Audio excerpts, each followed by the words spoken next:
Hi everyone, good morning.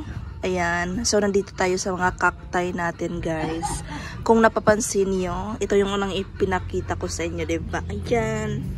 Kasi nandati guys, napakatamlay nito. Tapos, nakayukot tong dahon na to guys. Pero ngayon, tingnan nyo.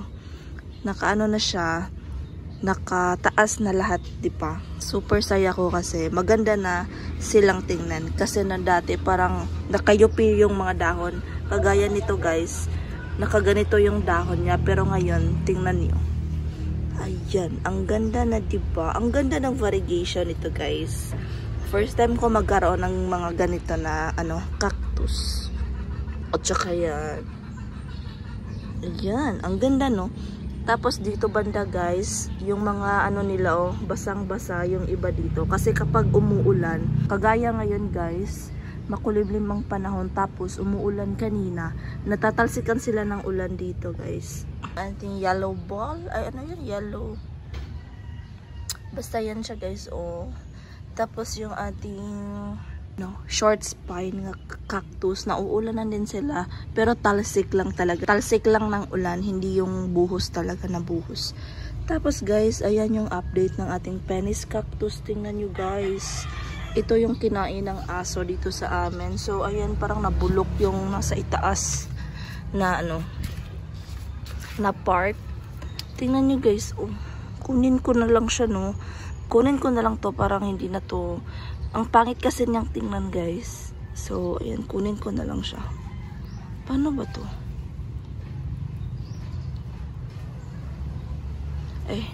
Napakadikit guys. So, parang mamaya ko na lang to So, ayan siya guys. So, parang scales to guys, no? Tapos, so mamaya ko na lang siya kunin guys. Kasi ang dikit, napakatigas kunin. At saka ito guys, yung ating isang cactus dito na maraming babies. Ayan.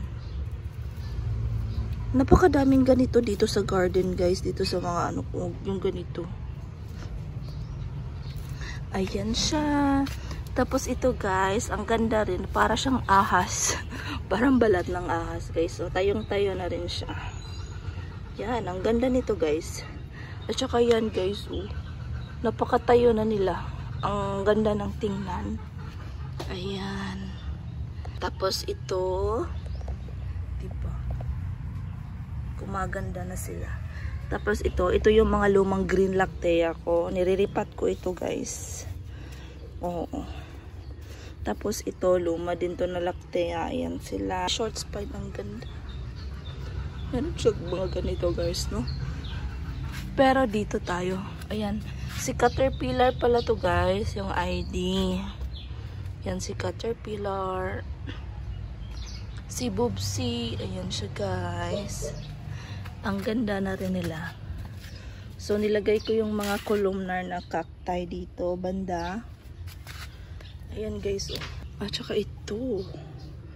Ang ganda na rin. Tapos ito guys, si Blue Torch. Tingnan nyo guys, ngayon ko lang napansin, meron pala siyang dito. Hindi ko alam kung parang malalanta or ano ba.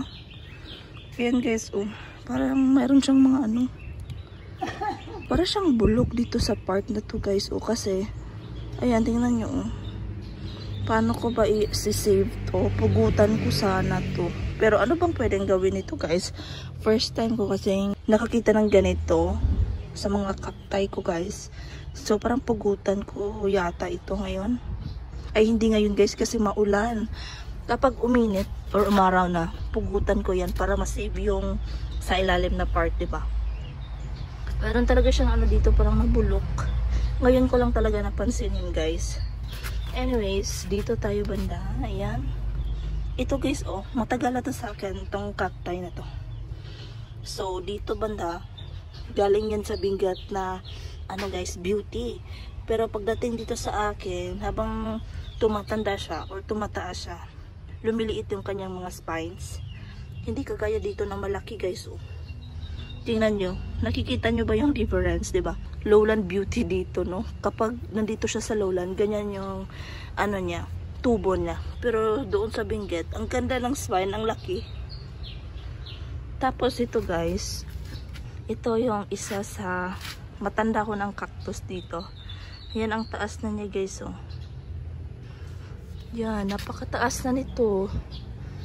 Yan, kasama silang dalawa, yung in-order ko nung dati.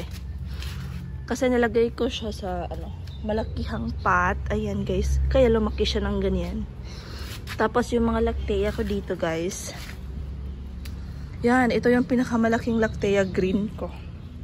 Gusto ko mag-collect ng mga ganito guys, pero ang mahal ng mga ibang variety ng lactea guys, 'di ba? Yung white, gusto ko yung white.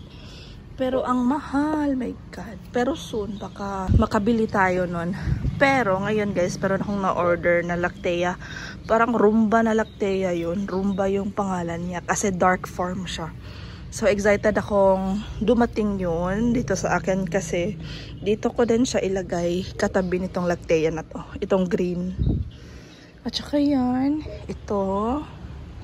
Yung pinakamataas ko na ganito. Meron na akong maraming propagation.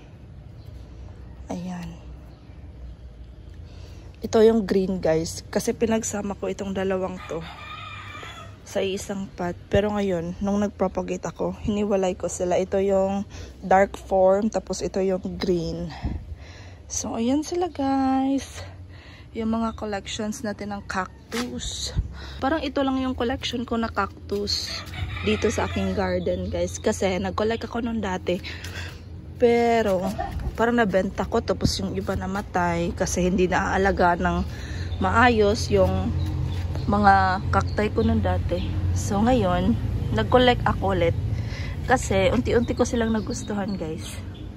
Ang ganda nila kapag mga columnar guys. Oh, diba? Ang ganda talaga. So, hopefully soon kapag dumating na yung bagong mga orders ng cactus ko, ipapakita ko din sa inyo guys kung ano yung additional na mga collections ng mga cactus.